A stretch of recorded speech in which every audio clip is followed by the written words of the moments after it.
Oke, kali ini aku mau bagiin salah satu materi tentang peta pemanfaatan ruang di dua lokasi menarik di Jakarta, yaitu TMII Taman Mini Indonesia Indah dan juga Taman Marga Satwa Ragunan. TMII adalah taman yang menampilkan keindahan budaya Indonesia dengan berbagai wahana dan fasilitas yang menarik. Peta pemanfaatan ruang di TMII membantu pengunjung merencanakan perjalanan mereka dan menemukan wahana-wahana menarik digunakan untuk berbagai kegiatan. Di TMII, peta pemanfaatan ruang menunjukkan lokasi-lokasi seperti anjungan daerah, menampilkan keindahan arsitektur dan budaya dari berbagai provinsi di Indonesia. Istana Anak-anak Indonesia, tempat bermain dan belajar untuk anak-anak. Teater Keongmas, bioskop dengan teknologi IMAX yang menampilkan film-film edukatif, dan juga danau tempat rekreasi dan olahraga air. Ragunan di sisi lain adalah kebun binatang yang memiliki berbagai jenis hewan dan juga fasilitas yang menarik. Peta pemanfaatan ruang di Ragunan membantu pengunjung menemukan lokasi-lokasi hewan dan fasilitas-fasilitas lainnya. Di Ragunan, peta pemanfaatan ruang menunjukkan lokasi-lokasi seperti kawasan hewan, seperti tinggal berbagai jenis hewan seperti gajah, monyet, dan harimau. Taman bermain, tempat bermain untuk anak-anak, restoran dan kafe, tempat makan dan juga minum, area piknik, tempat untuk beristirahat dan menikmati alam. Dengan memahami peta pemanfaatan ruang, kita dapat merencanakan perjalanan kita dengan lebih efektif dan menikmati keindahan yang ditawarkan oleh TMII dan Ragunan. Nah, yang perlu kita ketahui Ragunan ialah kebun binatang yang terletak di Jakarta Selatan, merupakan salah satu tempat yang paling kaya akan keanekaragaman hayati di Indonesia. Di Ragunan, kita dapat menemukan berbagai jenis hewan, seperti mamalianya ada gajah, monyet, harimau, lalu di sini juga ada berbagai macam burung, dan juga kelompok reptil seperti ular, buaya, dan lain-lain. Keanekaragaman hayati di Ragunan tidak hanya terbatas pada hewan, tetapi juga tumbuhan. Ragunan memiliki berbagai jenis tanaman seperti pohon besar, bunga, dan lain-lain, walaupun tidak semencolok hewan-hewannya. Ragunan juga memiliki program konservasi untuk melindungi dan melestarikan keanekaragaman hayati. Program ini meliputi penangkapan hewan, rehabilitas habitat, dan pendidikan lingkungan. Dengan demikian, Ragunan tidak hanya menjadi tempat rekreasi, tetapi juga menjadi pusat konservasi dan pendidikan keanekaragaman hayati loh. Selanjutnya, karakteristik wilayah dan pengaruhnya terhadap kegiatan manusia di Taman Mini dan di Ragunan. Karakteristik wilayah adalah ciri khas suatu daerah yang mempengaruhi bagaimana manusia memanfaatkan dan melakukan kegiatan di tempat tersebut. Dua contoh tempat wisata di Jakarta yang menunjukkan hubungan ini adalah Taman Mini Indonesia Indah atau yang biasa kita sebut Taman Mini dan Taman Marga Satwa Ragunan. Keduanya sama-sama menjadi lokasi wisata loh teman-teman. Namun, karakter wilayahnya yang berbeda sehingga memunculkan jenis kegiatan yang berbeda juga. Taman Mini memiliki karakter wilayah buatan yang dirancang khusus untuk menggambarkan keberagaman budaya Indonesia. Wilayahnya didominasi bangunan rumah adat, museum, taman tematik, dan miniatur pulau-pulau Nusantara. Karena karakter seperti ini, kegiatan manusia di Taman Mini banyak berkaitan dengan edukasi budaya, wisata keluarga, hingga penyelenggaraan event seni. Wilayah Taman Mini memiliki karakteristik. Yang pertama, wilayah buatan bertema budaya. Yang kedua, banyaknya bangunan adat dan museum. Yang ketiga, miniatur geografis Indonesia. Dan yang keempat, fasilitas edukasi dan rekreasi. Nah, Taman Mini ini berpengaruh banget nih dalam kegiatan manusia. Yang pertama, di dalam wisata budaya dan pembelajaran keberagaman. Yang kedua, dalam pementasan tari, musik, dan festival daerah. Yang ketiga, dalam kegiatan studi, penelitian budaya, dan tur edukasi. Dan yang terakhir, di dalam rekreasi keluarga dan event-event nasional lainnya. Ragunan memiliki karakteristik wilayah yang lebih alami dan rimbun. Tempat ini berfungsi sebagai kebun binatang dan kawasan konservasi berbagai jenis satwa. Lingkungannya yang hijau serta habitat buatan untuk hewan membuat Ragunan menjadi pusat kegiatan yang berhubungan dengan flora fauna dan edukasi lingkungan. Nah, teman-teman, wilayah Ragunan memiliki banyak karakteristik loh. Mulai yang pertama dari area luas dan hijau dengan banyak pepohonan. Yang kedua, adanya habitat buatan untuk berbagai spesies satwa. Yang ketiga, adanya kawasan konservasi dan penelitian fauna. Dan yang keempat, suasana lebih alami dan teduh. Ragunan memiliki pengaruh terhadap kegiatan manusia. Yang pertama di dalam observasi hewan dan edukasi terhadap ekosistem. Yang kedua, adanya kegiatan konservasi dan penelitian satwa. Yang ketiga, adanya rekreasi alam, fotografi, dan piknik. Dan yang keempat, banyaknya aktivitas olahraga ringan seperti jogging atau bersepeda. Perbedaan karakteristik wilayah terhadap Taman Mini dan Ragunan menyebabkan jenis kegiatan manusia yang berbeda. Taman Mini yang berfokus pada budaya membuat pengunjung lebih banyak melakukan kegiatan seni, edukasi, dan rekreasi budaya. Sedangkan Ragunan dengan karakter alam dan satwanya mendorong kegiatan yang berkaitan dengan lingkungan, konservasi, dan rekreasi alam.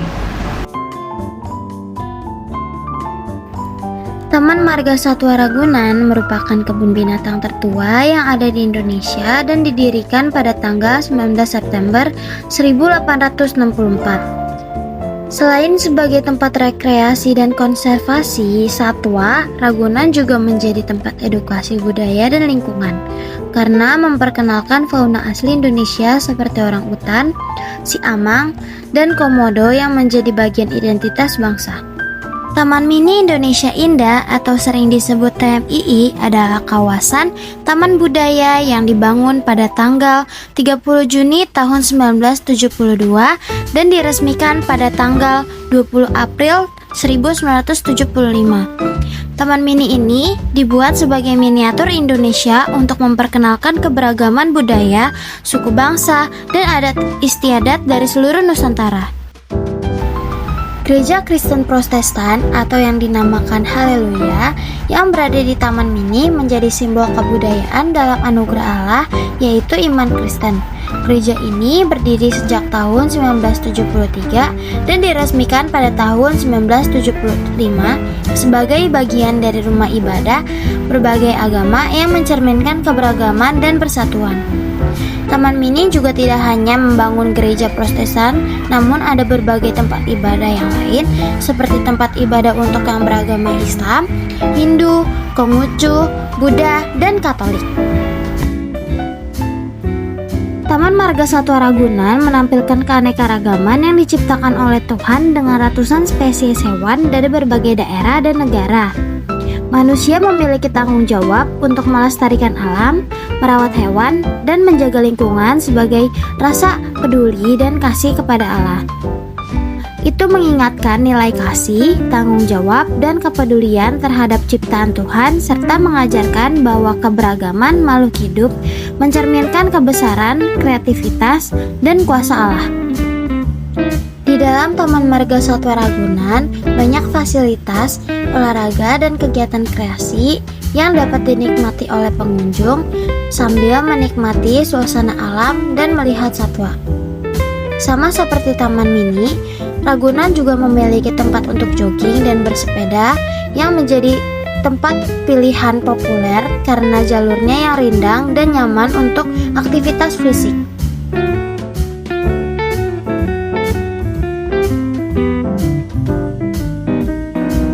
Nah, sekarang kita lagi mengelilingi rumah-rumah adat yang ada di TMII.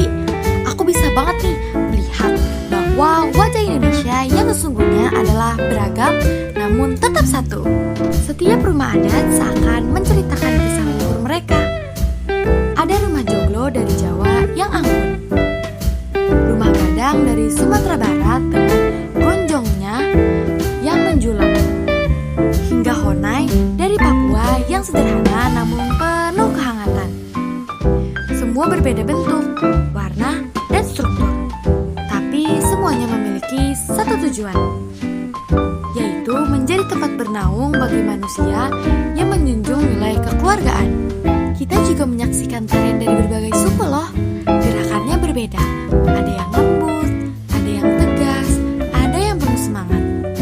Seperti keberagaman karakter bangsa kita, dari gamelan Jawa hingga Tifa Papua, dari angklung Sunda hingga kolintang Minahasa. Semuanya berpadu menjadi harmoni yang indah. Inilah Indonesia, sebuah orkestra budaya yang hidup. Bukan hanya suku dan adat yang berbeda, tetapi juga agama dan kepercayaan yang dianut oleh masyarakatnya. Kita juga sempat nih melihat rumah-rumah ibadah yang ada di TMII. Mulai dari masjid, gereja, pura, vihara, hingga kelenteng. Semuanya berdiri berdampingan. Bukan untuk saling mengangguli, tapi untuk mengingatkan bahwa Indonesia dibangun atas fondasi toleransi dan penghormatan. Kita mungkin berdoa dengan cara yang berbeda, tetapi kita tetap berdoa untuk kedamaian yang sama. Nah teman-teman, sekarang aku menyadari banget nih betapa kayanya negeri ini. Beragam agama, suku, ras, dan adat istiadat bukanlah alasan untuk terpecah, tetapi justru alasan untuk bangga. Di TMI ini juga bukan sekadar tempat wisata. Ia juga pengingat bahwa keindahan Indonesia lahir dari perbedaan. Bahwa meskipun kita berasal dari latar belakang yang berbeda, kita tetap berada dalam satu rumah yang bernama Indonesia. Teman-teman, selain ada banyak rumah adat, di sini aku juga melihat arena rumah-rumah ibadah loh. Ada masjid, gereja, pura, vihara, serta kelenteng yang berdiri berdekatan satu sama lain. Jujur, damai banget, gak ada yang mengganggu, serta tidak ada yang merasa lebih tinggi dari yang lain. Pemandangan itu juga buat aku sadar kalau ini loh yang dinamain toleransi sesungguhnya. Kalau berbeda rumah-rumah ibadah aja bisa berdampingan, apalagi kita yang sebagai manusia gak sih? Tadi aku juga sempat sedikit mikir, ternyata di negeri sebesar Indonesia ini toleransi tuh sepenting itu ya. Dengan ratusan suku, ribuan bahasa, daerah, beragam adat istiadat, dan perbedaan keyakinan, kita sebenarnya bisa aja terpecah loh. Tapi tidak, kita memilih untuk menghargai satu sama lain. Kita memilih untuk hidup dalam semangat Bhinneka Tunggal Ika, atau berbeda-beda tetapi tetap satu. Nah teman-teman, seharian di TMII ini aku belajar banyak banget nih kalau keberagaman itu bukan ancaman, tapi kekayaan.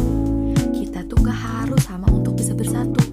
Justru karena berbeda, kita bisa saling belajar, saling melengkapi, dan saling menghormati. Toleransi itu bukan hanya mengizinkan perbedaan, tetapi menerima, memahami, bahkan merayakan. Peran pemerintah terhadap kebun binatang Ragunan. Ragunan dikelola oleh Pemprov DKI Jakarta melalui UPT atau disebut Unit Pengelola Taman Marga Satwa Ragunan. Pemerintah memiliki fokus utama untuk menjaga kesehatan satwa, kesejahteraan satwa, dan juga konservasi dan penangkaran satwa itu sendiri. Lalu pemerintah juga memiliki peran untuk mengedukasi masyarakat seperti menyediakan program edukasi lingkungan dan satwa untuk pelajar, menyediakan papan informasi pada setiap satwa, dan juga mengadakan acara edukasi seperti animal talk show ataupun animal show untuk memberikan edukasi kepada wisatawan itu sendiri.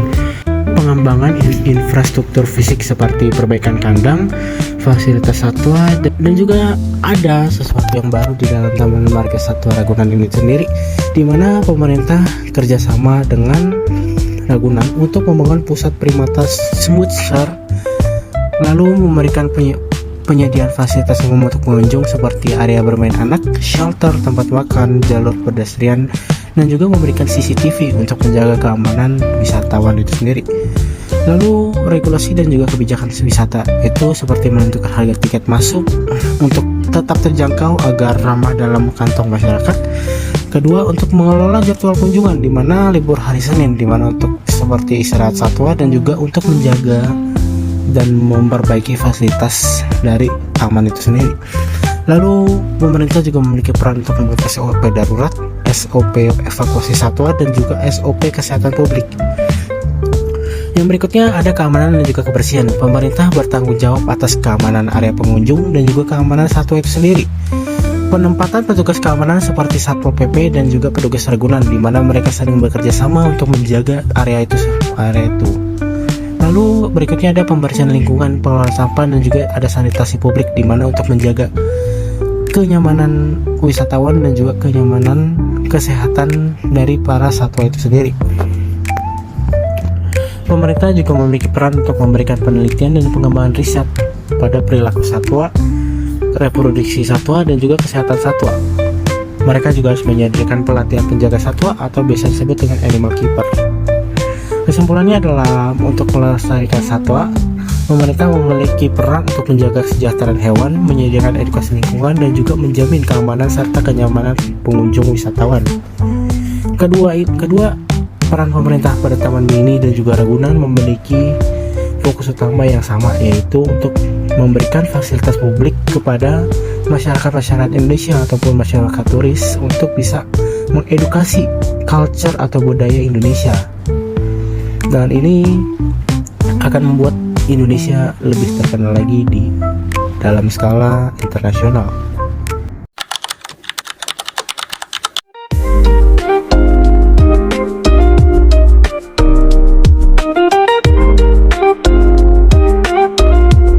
Kita harus jalan dulu untuk ke museumnya. Jadi ini perjuangan kita.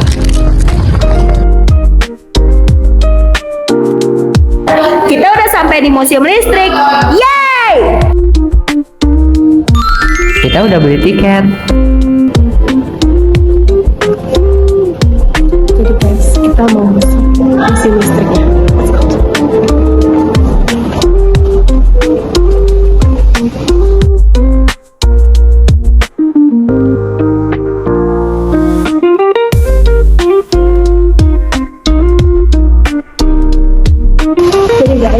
Hal pertama yang bisa kita lihat di museum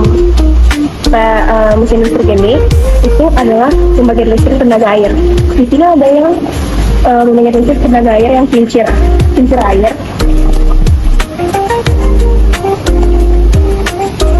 Sedangkan yang di sebelah kanannya itu pembangkit listrik tenaga air juga, tapi yang mesin.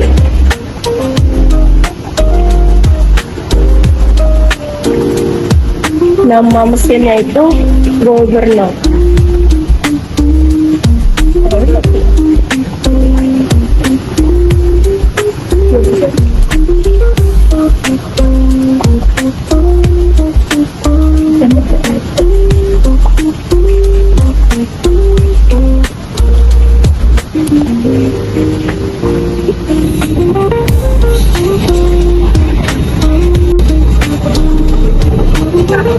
Ini itu ada mobil tenaga surya bikinan Widya Wahana juga.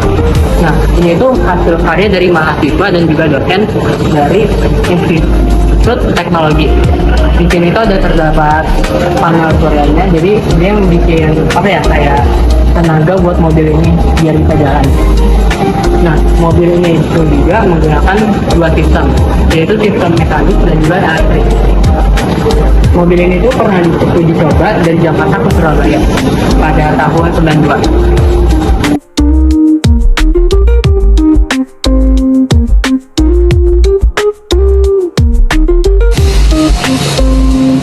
Jadi, itu ada genset lepas dari wisata negara, yaitu berfungsi sebagai pasokan cadangan dalam memenuhi kebutuhan tenaga listrik di lingkungan wisata negara Indonesia.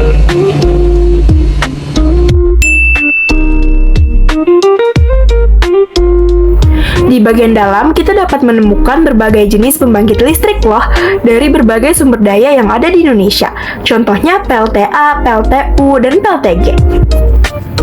Nah, sekarang kita akan masuk ke pembahasan tentang listrik statis yang terkait dengan energi dan daya. Listrik statis itu sendiri merupakan fenomena yang terkait dengan muatan listrik yang tidak bergerak. Di sini kita mengambil contoh ketika kita menyentuh bola listrik. Maka, rambut kita akan berdiri karena adanya muatan listrik statis. Bola listrik ini sendiri memiliki energi potensial listrik yang dapat diubah menjadi energi kinetik ketika disentuh dengan tangan. Energi potensial listrik ini merupakan bentuk energi yang terkait dengan posisi dan keadaan muatan listrik. Ketika tangan menyentuh bola listrik, energi potensial diubah menjadi energi kinetik, sehingga rambut kita berdiri karena adanya gaya elektrostatik. Di sini juga ada alat yang menggunakan konsep listrik statis, namun dengan energi listrik yang lebih sedikit. Ada pula alat yang menggunakan energi listrik dengan tegangan yang tinggi, sehingga sangat berbahaya jika disentuh. Namanya halilintar.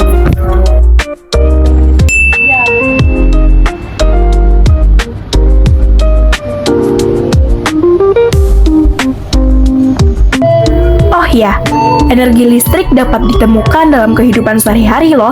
Contohnya, kereta listrik.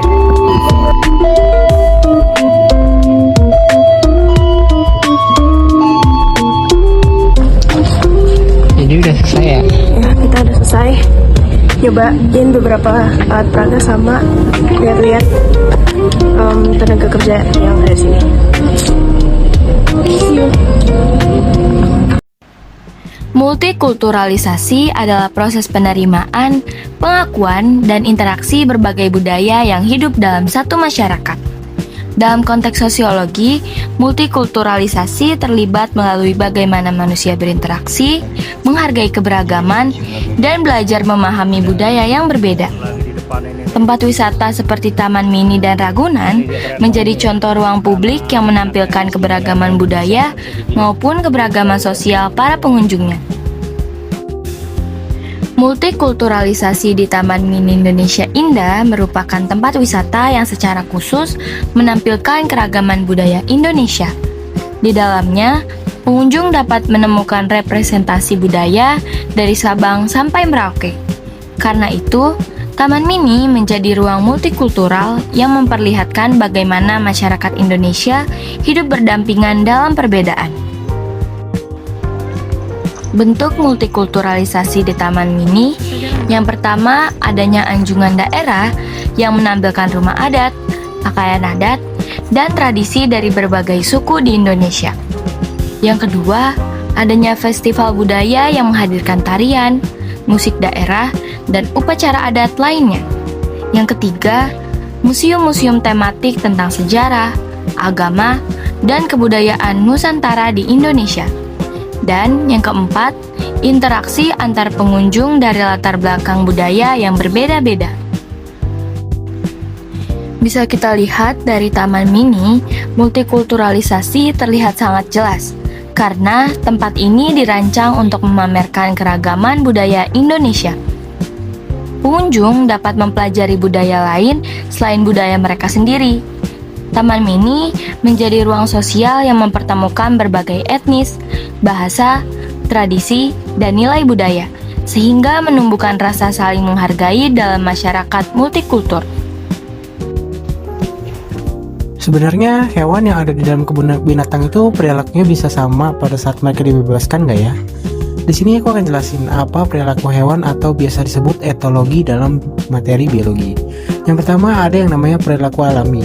Pada saat hewan pertama kali dimasukkan ke dalam kebun binatang, tentu masih ada perilaku natural atau alami yang masih melekat pada hewan itu sendiri.